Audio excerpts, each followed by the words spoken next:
Good evening, everyone. Thank you for joining for the Ask Me Anything session which is being organized as part of the 17th edition of the Leadership in Mental Health course.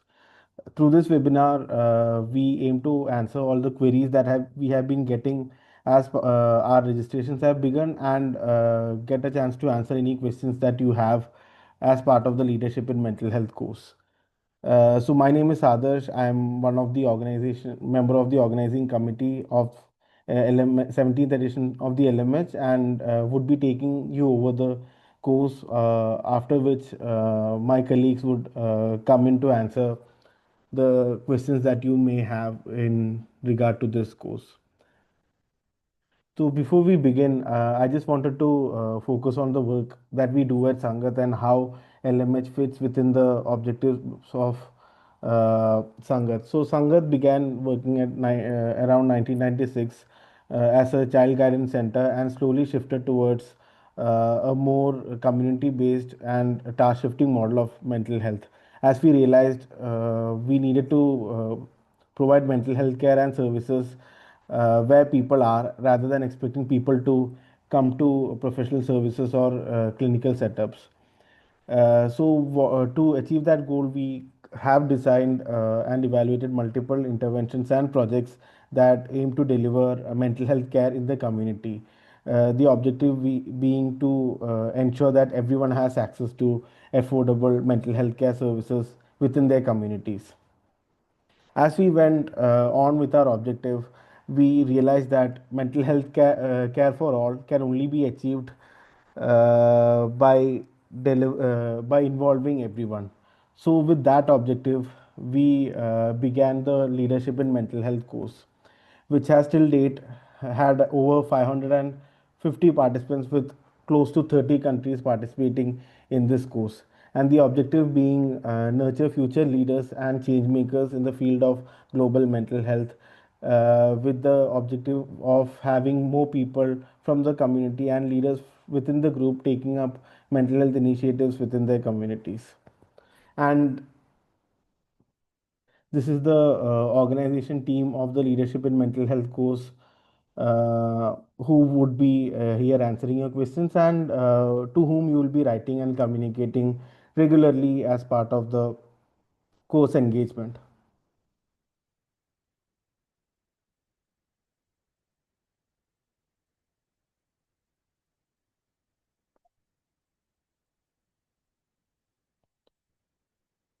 So, a question that we constantly get as part of our engagement is who is the LMH course targeting towards?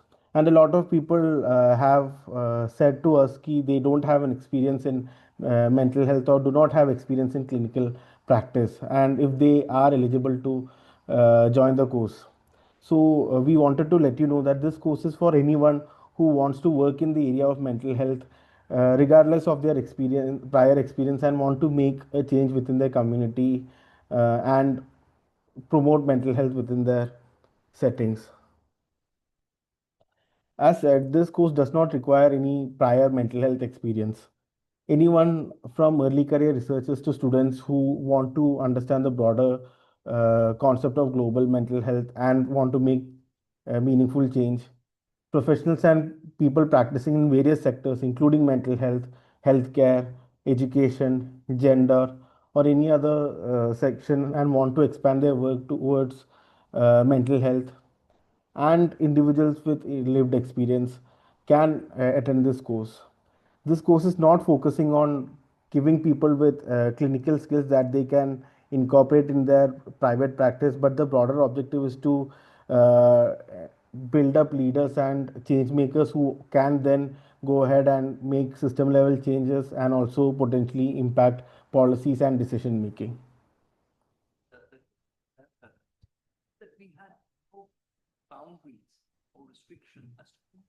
I don't have sound, Adarsh. I don't know if the rest of the people have sound, but I can't hear what Vikram is saying. Do the rest of you have sound? No, I don't. Apologies. The course is a trendsetter in this regard, is that we had no boundaries or restrictions as to who could join the course. And so over the 16 odd years, we've had such a incredible diversity of people who would have thought, no, this course is not for me because I'm not a psychiatrist or I'm not a psychologist. And instead, what we've been able to show through this policy is that mental health for all can only be delivered by all. And this means that anyone and everyone in the community, no matter what your professional background is, has a role to play and can contribute to and benefit from the leadership course. That was the founder of the course. The course is a trendsetter. Course and emphasizing how the focus is on building leadership capacity and enabling people to be change maker within the context. So this course has been divided into 3 phases, with online phase 1 being online and phase 2 being a residential boot camp, with the idea of phase 1 to introduce a lot the global mental health framework and inculcate knowledge. Phase 2 is for more in-person and intense residential boot camp, which will happen in Goa, that tries to further develop your idea and have a more complex idea of mental health and how you can design your own interventions. And finally, to a few select participants, there would be an online mentorship which would be provided over a period of a year, which can enable people to make real changes. In the upcoming videos, Yashi would be taking us over some of the experiences of the previous alumni through this course. So, as we are heading towards the 17th edition, these are some of the confirmed tutors and the topics they would be covering as part of the Leadership in Mental Health course.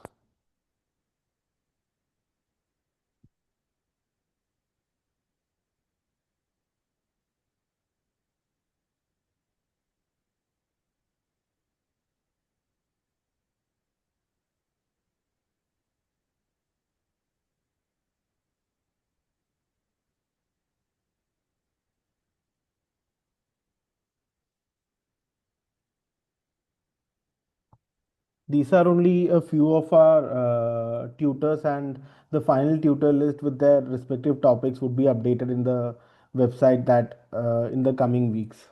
So, a question that we have gotten is around scholarship and visa application process. So, the scholarship is restricted to people who have applied to for phase 1 and phase 2, and post their application for scholarship, the team would be screening their application and then notifying about the status of scholarship application, given that it's only available for a limited number of people. And please do note, the scholarship only covers partial of the tuition fee and not the entire cost of the course. And similarly, for international participants who wish to attend the in-person course, you will have to apply for a conference visa, and other types of visa are not applicable to be a part of this course. That's all from me. I'm handing it over to my colleague Yashi, who would be sharing experiences of past uh, participants of this course. Thanks so much, Adarsh, and thank you everyone for joining on what is a Friday evening. So just really quickly, I have previously been part of the organizing committee over the past 3 years, and I just thought that I would come and just for about 3 to 4 minutes, spend some time really thinking about what happens post the course. And so, as Adarsh was mentioning, outside of phase 1 and phase 2, which is really the online and the in-person component, a big part of this course is really the mentoring bit, and how you can build connections, not just with Sangat, but more importantly with peer networks. Two key kind of examples around what the Leadership in Mental Health course has really what really it stands for has been one alumni who did the course back in 2017. At the phase 2, really kind of built an intervention or a plan that they had in mind. It was always kind of something that they had in mind, but they needed resources to really make it come to fruition. And so at the LMH course, they built a plan around perinatal depression and men against violence. And the alumni's name is Anil Brar. And over the past 8 years now, he has been one of our closest collaborators at Sangat. While Anil developed these plans at the Leadership and Mental Health course, the collaboration did not end at the end date of the course. We worked alongside, applied for funding, international funding in this case, to Grand Challenges Canada, and they funded a small amount of funding, but it was a year-long funding that really set kind of the tone for what is now a successful program over the past 7 years. Similarly, we had Nawang, who was someone from the Tibetan settlements in Karnataka, and they worked with us to build a mental health care plan such that telepsychiatry and telemedicine could be made available in remote areas, specifically to Tibetan refugees in India. And then post the course, we worked alongside a year later to ensure that TVHA, which is the Tibetan Voluntary Health Association, we really worked alongside the Tibetan government in India to make this come to life. It was a collaboration that lasted over 2 to 3 years. And that's really what we hope for LMH to be for each one of you. We also understand that not everyone will come with ideas that may be kind of ready to implement or be in organizations that kind of allow for that to happen immediately based on the career stage that you're in. And so we've also been able to, through the program and the connections, support people in their individual journeys. We've had people and we've supported people to apply for PhD applications in terms of just getting mentoring support to think through ideas. Where could you apply for? How could you really travel through this process? And so we would hope that you see the course as a starting point for a much longer term collaboration with Sangat, but also with with each other. I think the largest learning for us at the LMH is really when what we learn from all of you, and peer networking and collaboration within the peers has also been a large part of the work that we continue to do at LMH. For instance, last year, there were 2 people who worked in the same state, but at different organizations, and realized that they have very complementary approaches to really looking at solving the mental health crisis in their community. And so post LMH, they really tried to bring that to fruition, apply for grants together, and also do some workshops internationally around the kind of ideas that they generated at the course. So I'll pause here, but I just wanted to kind of speak a bit about what this really means after the course. And I hope that, and I'm very happy to answer questions as well afterwards. Thank you, Adarsh, for this opportunity. Thanks, Yashi. For anyone who has doubts on how they can apply for this course, I would briefly share my screen with the application link and a QR code that you can either screenshot or take a photo of during this course. After which we'll open the form for question and answers, and everyone can join in and ask their questions. So if you want to apply, this QR code leads you to the Microsoft Forms for the Leadership in Mental Health course application form. And please do keep on checking our website, where we update more details on our tutors as well as the other relevant details to the course.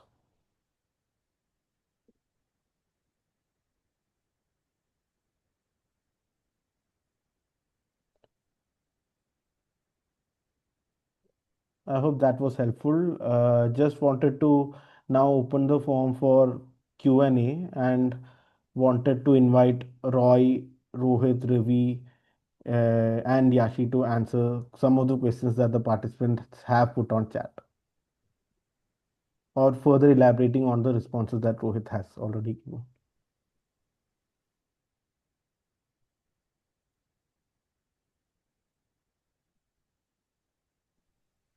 So, if I'm audible, others, just a thumbs up. Yeah. So, the question, let's say by Harshmeet Kaur, let's say I get into phase 1. Are there any chances that I won't be getting into phase 2?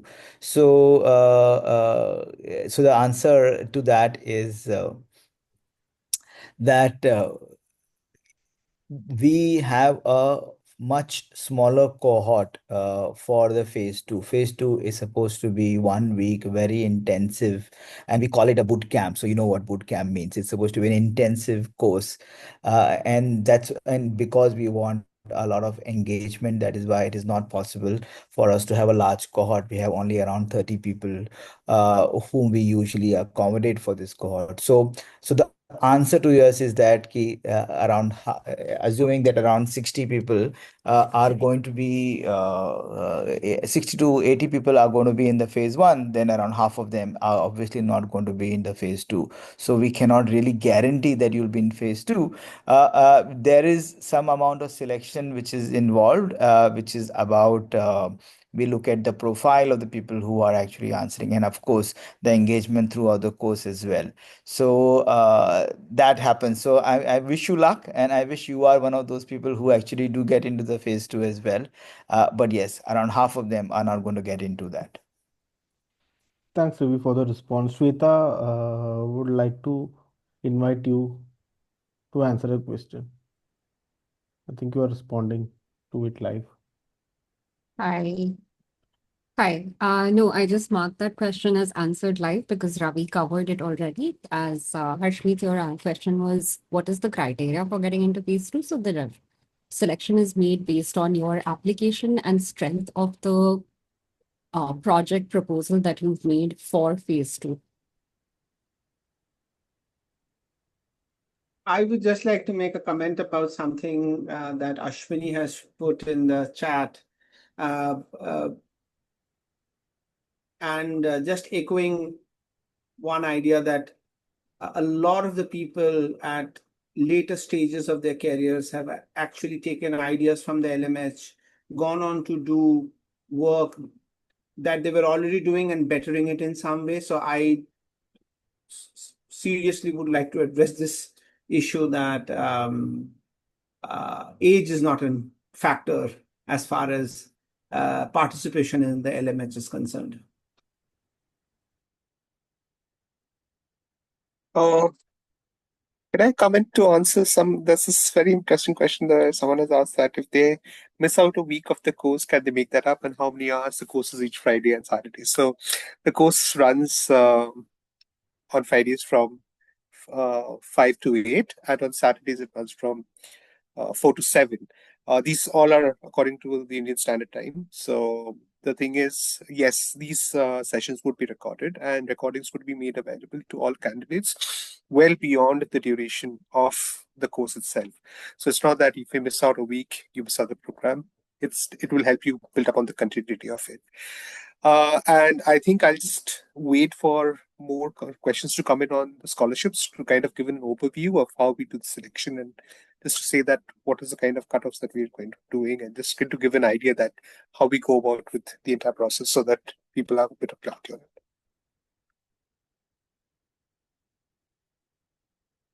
Thanks, Rohit, for that response. There's one question by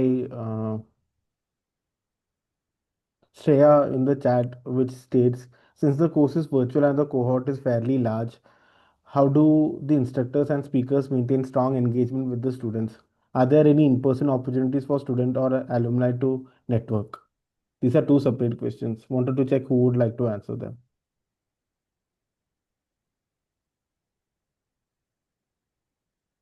I think I've written to her. I've given the answer, but someone wants to further add to it, they can. I've written that, my response has been that there are Q&As as part of the sessions, and candidates are made part of an alumni network where they can further undertake networks and further build up on that. So yeah, of course, it's not really done in a webinar mode. I mean, there is a very vibrant interaction that occurs between the candidates and the faculty who are teaching, although it is in an online mode, and they do have interactions, they do respond to questions, and people do build up a sense of community where they do understand how to build up their own projects. So there is an exchange of ideas that does occur on through this online platform. And this is something that I think also, I've seen it because I've been handling the queries that have been coming on the email, is that a lot of times there's this question that has come in whereby we are kind of saying on one side that we have a larger number of candidates that we are handling online, and we have a very small number of candidates who are going to be in person. So a lot of people might have this feeling that is it going to be weighing one against the other? But I think what is happening is, in the online component itself, uh, because we've had more candidates over the years who've had been the online candidates. It's always, even though we have the second phase, which is in person, it is always a much smaller cohort. But we've seen that although a greater number of our participants have done phase one, they have been able to utilize the outcomes of phase one. So it's not that phase one is very restrictive. So they have been able to utilize the learnings, utilize the networks that they have been able to build on it. Because at the end of the day, there's also selection from that lot who have applied for the second phase. We pick up, and when we build them up further. So it's also that some people have also done that. They have done it in the first year. They have gone back, built up the skills, and then they have again reapplied in the following year or in later years just for phase two itself. And then they have built up. So it's not that, once and for all you're done with, if you just do phase one, you can't go to phase two. But it's just that you do gain from both. And and I'll lead it to Yashi, who's actually done the course much before us. Yeah. So yeah, thank you.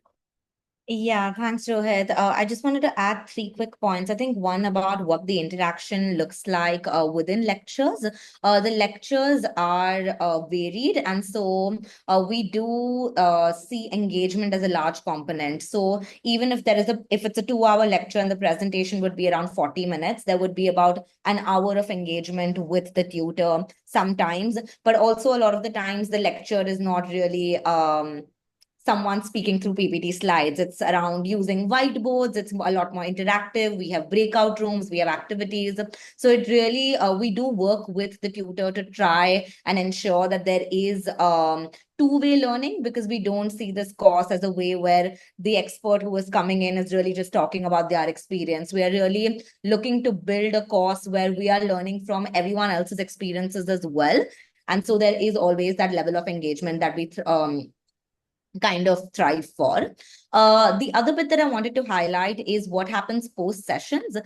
Because a lot of our tutors have been working with us for over the past decade, there is an understanding of you being able to, in your individual capacity, reach out to the tutor at any point on their email address. So there is always that option for you. If you think that your interest areas are really aligned with a particular tutor, you can always write to them saying you've done the LMH course, you met them on that course, and that you would like to kind of have a follow-up chat. So we have had instances where people have also individually reached out to tutors, and we do encourage that to happen outside of the course as well.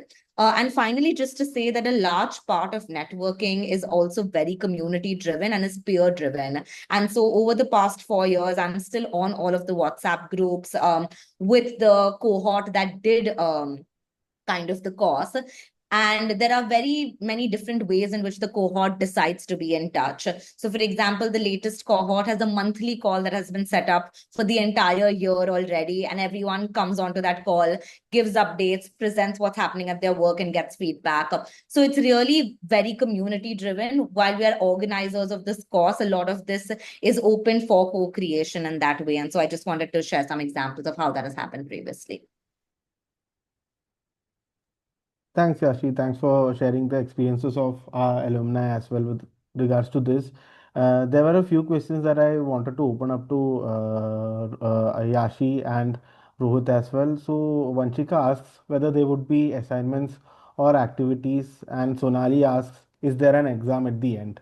So if you could give an overview of how assignments and activities looks like, and whether there is an exam at the end. No, we've typically never done that. We understand that we're all adults learning in this world, and that we all either are already going to college or work, and we don't want to be a part of that system. So there are no assignments. There is no pass or fail after the course. What we're really looking at is, you imbibe these learnings and perhaps go back to your work settings or your school settings and institutionalize some of this, share this with other people. But there are no exams or assignments. What we do is group work within the sessions itself. So sometimes some tutors would have some kind of interesting critiques or paradoxes of global mental health that they may open up, and then you're split into kind of groups. You brainstorm on it and you come back and you discuss it. But everything happens within those 3 hours. For the online course. For the in-person course, the in-person course in itself is an assignment, so to say, because you will be working to build a program. But yeah, I hope I've answered that question. And if Rohit, you'd like to add anything. No, not really. But someone's asked this question, and I'm just overstepping on others, though. So this question is that are there steps to have the course accredited? So, I really hope that happens. But currently, we do not have a university accreditation. It is, but I think. A university accreditation also has its own pros and cons, but given the structure. But I think the way we have been able to operationalize this program and the way we've been able to evolve it over time, speaks testament to the fact that it's the 17th edition. Okay, it had started on a very minuscule scale, and we've been able to build up. So because people have been coming in primarily over time, building it up. So I think the greatest accreditation is the fact that we are in the 17th cohort, and we've been able to run it with candidates and participants from all over the world. So I think, and specifically for a program that is situated in the global south and has been able to build itself up for a global audience and has been able to attract participants from all over the world. I think that is quite the testament. So yeah, I think I put my word over there. Yeah. Thanks, Rohit. Just wanted to check if anyone else also wanted to come in.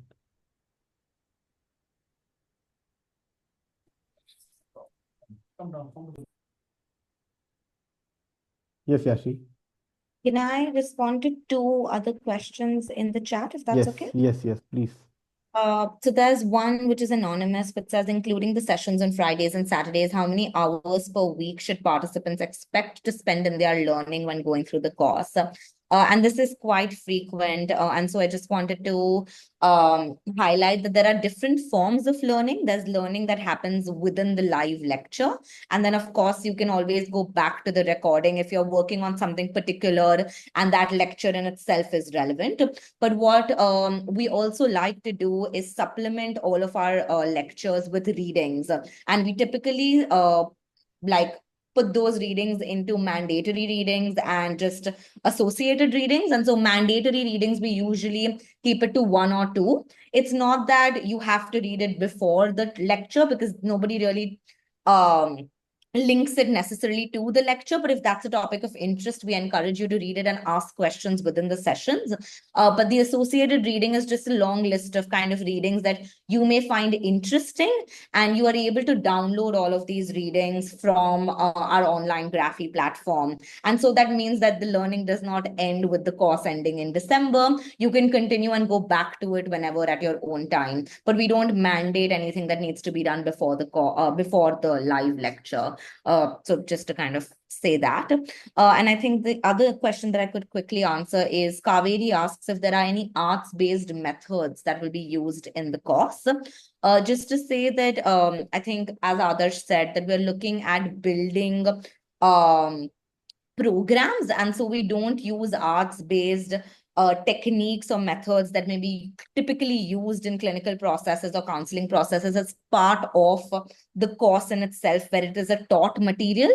But we do have people that talk about, like in lectures such as participatory action learning, talk about how they used arts-based methods to do research, to implement their interventions. So there will be case studies that may use a lot of different methods, and arts-based method would just be one out of kind of the 100 different kinds of methods in which you could do participatory research. I think Kavi asked another very interesting question. I'm sorry, Shweta, go ahead. I didn't notice. Yeah, over to you, Yeah, Shweta.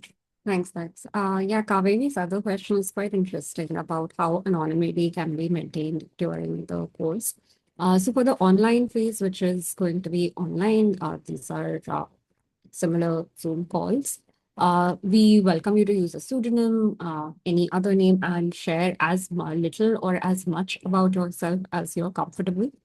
In phase two, when you're meeting in person, again, safety and security of your experience can be shared as much as possible. That said, within the phase two as well as phase one, lecturers team and the Sangat team will constantly be available to ensure that the group is respectful and polite of everyone's opinions as well as identities. So with that, I hope you can feel safe and but if there's any other specific questions about what level of sensitive information or data we have about you, you could ask about that as well.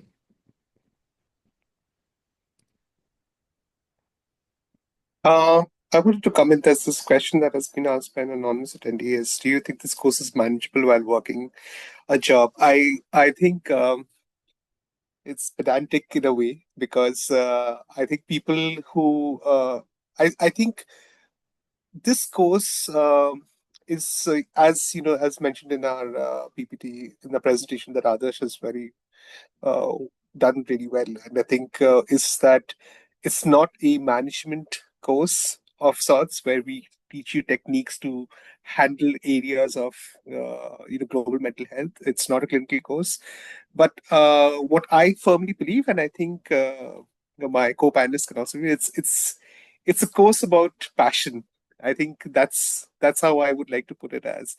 So it's about a lot of people who've had these stirring ideas within them that they couldn't really, work it out. It's a platform where they can kind of try, get those sticks and stones and get it all together.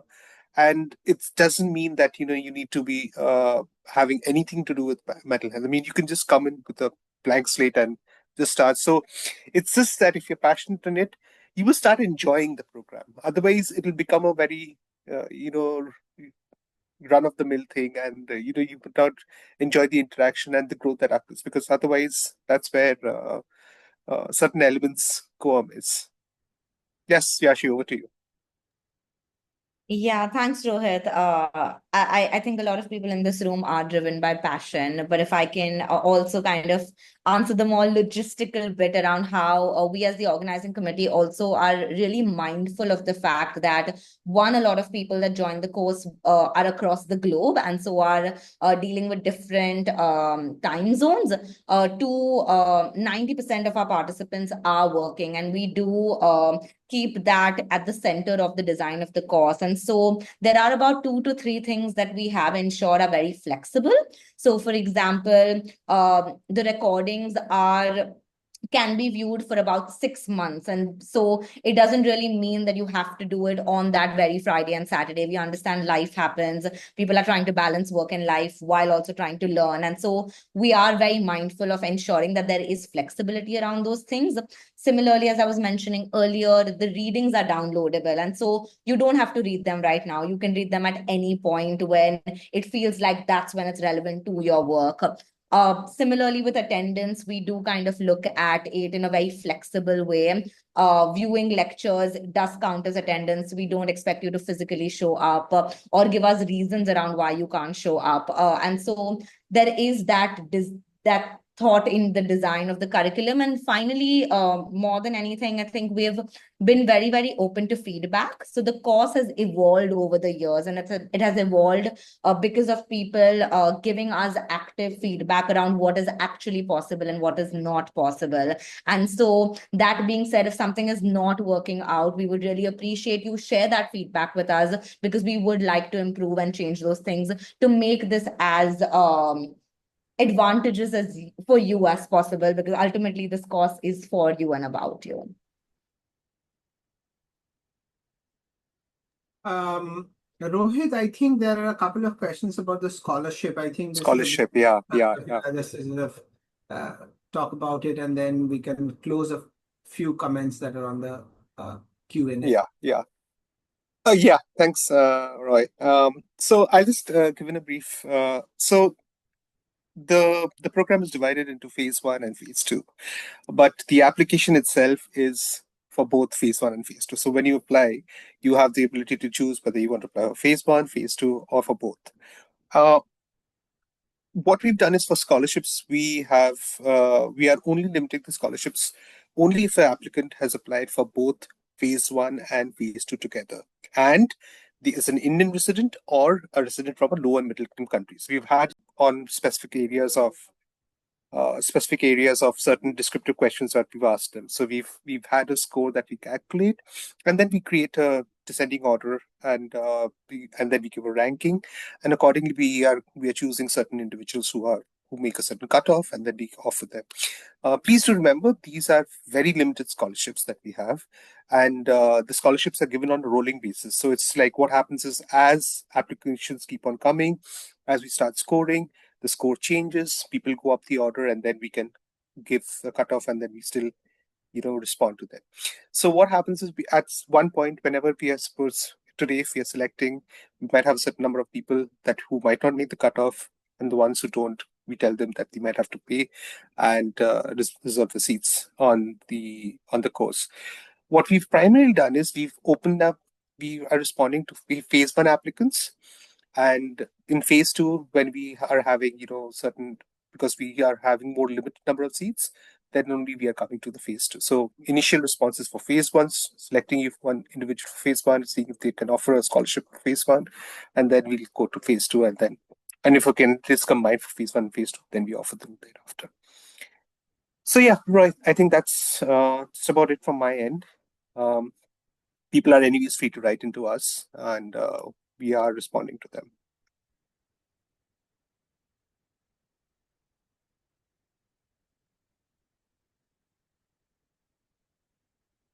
Okay, there's another question on when do we get to know if we're selected for phase 2.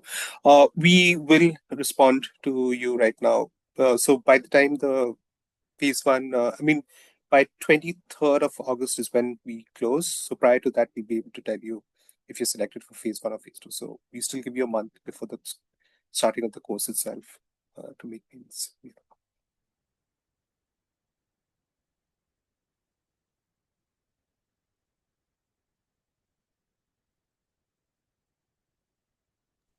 Okay, I'm just going to come in. I've also been reading one question. There's one question in the audience about may I please understand how the fee for phase 1 is structured or justified? I ask this because cost may be a consideration in my decision to participate. Yeah. It's totally agree that what cost is a consideration, and I am an alumnus of this course. I have done this course, and I did also wait for a couple of years before I could actually plan for this. Cost is a factor. We totally understand it, and that is the reason why we have the option of the scholarship. So please do kind of make your application about the scholarship, as compelling as possible, so that and we have a very transparent process. It's a rating by multiple people who rate this application process independently. So we try to make it as unbiased. It is completely unbiased. So please do go ahead and put that. And the fact is that when we are planning and organizing this course, we are costing for the both phase 1 and phase 2 in our planning process. And that is why the courses has been done. So I can't discuss the exact details or everything, but as in the sense for the second part of your question that the cost is a factor, please do make a strong scholarship application. Over.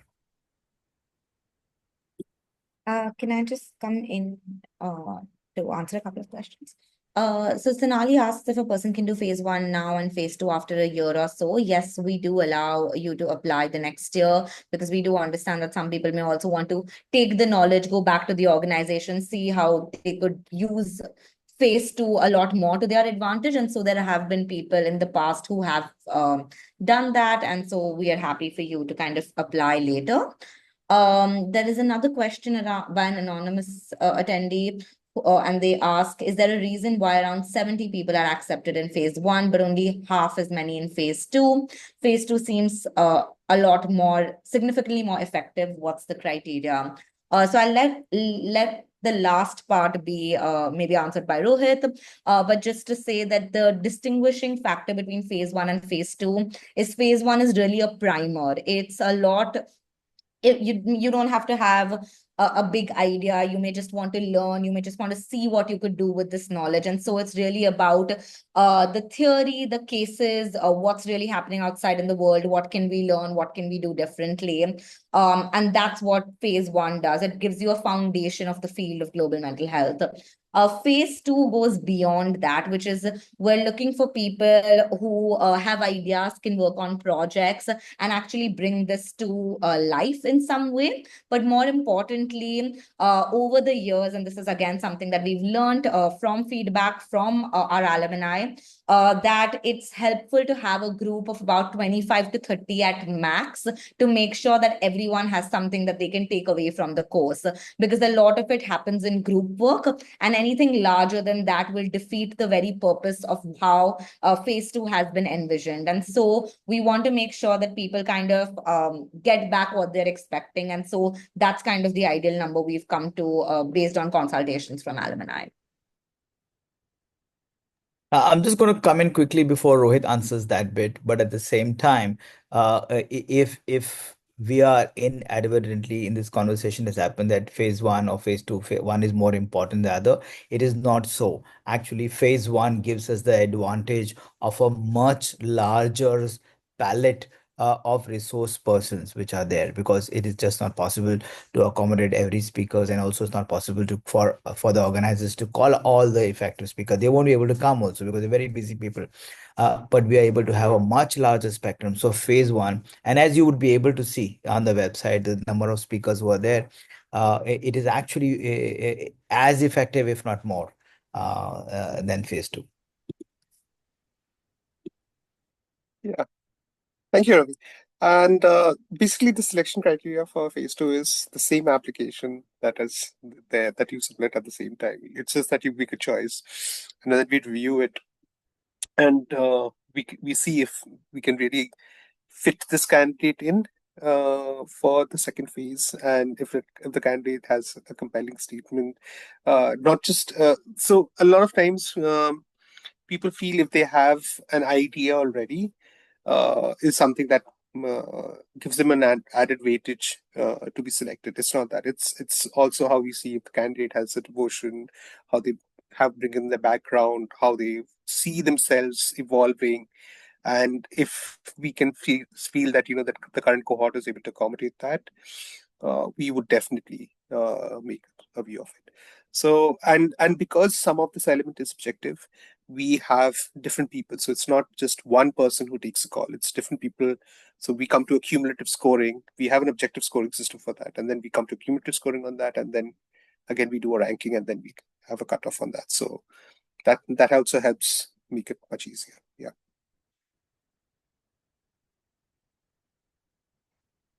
There's Ashwin Singh who's asked this question. I'm sorry, I'm just reading one question. I'm selected already for phase 1. In that case, can I apply again to make a strong application for scholarships? Apologies, Ashwini. If we've already reviewed your application, we've already taken in the ranking of things. So we will not be accepting a fresh application or reapplication in that case. So yeah. Rohit, there's also some questions around how many applications have we received for phase 1, and what is the early bird fees offered till? So the early bird fee was applicable till the 31st of July, and that's when we had kind of ended it. But there were some candidates who of course the ending is not that the payment day has to be 31st of July. It's the end is that if we give you finish your application by the 31st, and we might also have given a response or selection of your application thereafter also, but we consider the 31st as the end date of submission of an application to be considered as an early bird application. How many the other question was, I think, how many applications, right? Have we received till now? Is that the question? Yes, the question is how many people have applied for phase 1, and if you can share that in an approximation. Can I come in on that one? I think the number of people who have applied for a certain courses or organizational information, I do not know how it sort of helps anybody in any way. If you are selected for a phase of this course, I think that is what is important for you. Who applied, how many people applied, I don't think that is relevant to the discussion here.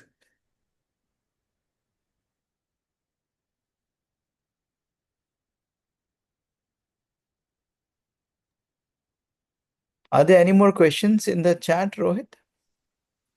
Yeah, just going through.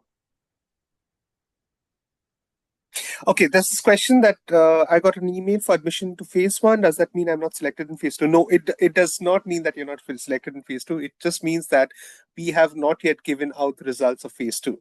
So if when we come to phase, when we are going to give out the results of phase 2, we will conclusively tell all candidates if they have been selected for phase 2 or not. And all candidates who have applied for both phase 1 and phase 2, we would be sending out responses. The thing that would happen is if you still feel that I'm a little critical of Excel sheets and and metrics. So in case you still feel that there's a part of you that still hints that okay, I've not received a response, it's getting delayed, give us a week and just get back to us. Just write back to us. We do respond. So yeah. So Rohit, can I say that your answer is that if someone has not clearly got an email that you are not selected, that means they're still there. That we will. Yes. Yeah. Yes. Okay. Yes. That's making it easier. There's another question is if a person backs out of, okay, Adarsh is writing the answer to it, this person. Okay.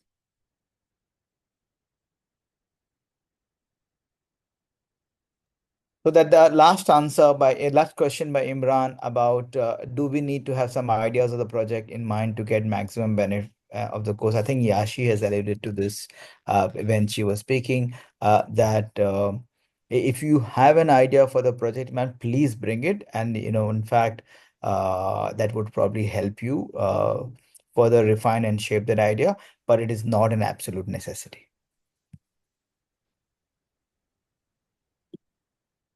Okay, there's another participant who's asked that I got the confirmation mail of acceptance for phase 1 and after applying and I paid the fees and I'm waiting for confirmation. Can I consider my participation as confirmed? Technically, yes. So what we're doing is we are asking participants when they have made payments, they send us their payment receipts because then we have to follow up with the finance team and then we also issue a receipt, which we then send back to the participants. So you can technically consider that you have been accepted. But which just still takes us another 3-4 days just to get the thing sorted, get the bill issued, and then have it scanned and have it sent over. So yeah, so you should be. I mean, if you've made the payment and if you've been accepted, and if you made the payment, you should be accepted. You should consider yourself that your seat is there for phase 1. As in the sense that person is also encouraged to then write to you and Yes. maybe give these details so that what you can also follow it up at the finance. Yeah. So basically, in the initial email itself, when we send them, we've asked them to send as soon as they make the payment, they're supposed to send us a receipt so that we can follow up. Sometimes what happens is some people, I've had this thing that people have made the payments and they just got that we have figured it out. So and then we've had it the other way around where finance people have followed up and then we've written back to the candidates and said, okay, this is a receipt. So we do have it mentioned in the emails, the acceptance, the offer of acceptance email that we mentioned. Everything is mentioned in that. So yeah. I just wanted to bring your attention. I think Subhashini has followed up and she said she's not sure if all of her answers have been answered. So maybe I could just take a couple. Is the course graded in assessment style? No, it's not graded. How does Sangat LMH facilitate learning across mental health policy and private sector? So as you would have seen in some of the confirmed tutor list, there are specific tutors that talk about how they've engaged with policymakers, both in India as well as globally. And so we do see that as a very important component of advocacy as well. Maybe Rohit can answer whether there are any folks who are collaborating with the private sector, and maybe you can answer 1 and 2 as well. I think you may be better placed to do so. Would you like me to read the Yeah, I think what would be the last date to apply for phase 1? Is there a separate application out of phase 1 for phase 2? Okay. So we close applications on the 23rd of August. That's when we close applications, and there's just one application in which we take candidates for both phase 1 and phase 2. So it's just the application that was currently there. And there's an initial application, and there's another application is where you give further details for scholarship applicants who have already applied for both phase 1 and phase 2. That's it. Just these two are there. So there's one, and the other one leads on to it. The next question, I think that answers it, right? So I think the fourth one is if the course is graded or assessments, right? We don't have a grading system. So I think it's more sense of a mutual learning that exists. And on the project, so I think that is the one which you're referring, Yashi. Yeah. On the project, is it imperative to remain within the community-based approach of LMH Sangat? I am not sure whether I fully grasped the question, but Sangat is known for doing a lot of community-based approaches. But the tutors who are going to be at the phase 1 and the phase 2, it's a global spectrum, and you're going to learn from all of them. At the same time, if you're mentioning about the project which you should bring into the course, no, the answer is no. You are welcome to bring any project to this. It doesn't have to be restricted to community-based approach. Have we answered all her questions, Yashi, or is there something which is remaining? Yeah, we have answered. Yes. I think everything's answered, and I see Roy is typing an answer as well. All right, we have 4 minutes left. Is there any other question, burning question? Please shoot away. Yeah, I think there's this one question that has been asked by someone called Ashwini Singh. I had applied before 31st of July, but I'm asked to pay 28,600, which is more than mentioned, I feel. No, it's not. That's the early bird fee. Please go to our website, go to the course fee structure. We've mentioned the fee that is there for phase 1 over there. Okay, and it's 20,600 for Indian participants and participants from low and middle income countries, and they can pay in the equivalent of in the USD equivalents if they are from foreign country.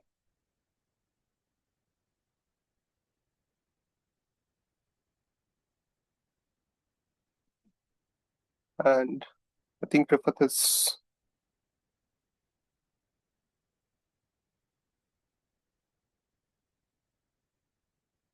There's a query from Madhavi Jugat regarding scholarship. Yeah, she's written, hi, I had applied for scholarship after selection and had also submitted the form. Later, I got a mail saying I was not considered since I did not submit the application. I followed back stating I'd submitted and had also received a confirmation for the same. How do I go ahead now as I've not gotten back from them yet? Will I still be considered for scholarship? Yes, if you have been sent an email stating that it has been received, because what has happened is we had given a 3-day timeline for candidates to make a submission, and we were sending out emails, and so perhaps the candidate has not responded by that time. We did send out that we've not received. But then if you've sent it, we will be considering it. Also to add, Until maybe yes. We'll just also make a note, Rohit, of Madhavi Jugat, and just let's specifically look for her application, and then we'll respond specifically to her. Yeah. Great. I think we are just closing on time. As we have mentioned multiple times, we are a very communicative team. We want to answer your questions. We want to communicate to your queries. So if this hour was not enough and you guys have questions that you would like answered, please write to the official email ID and we'll try our best to respond to this. A lot of the information will get upgraded onto the website over the next week. And a lot of the decisions around admission to particular phases, and scholarships will also get advertised. Hoping to see most of you at the course. Thank you for joining us at such a late hour on a Friday, and wishing you all very best and a very nice weekend. If I can just request the panelists to stay over for one more minute, and then we can close this session. Thank you so much.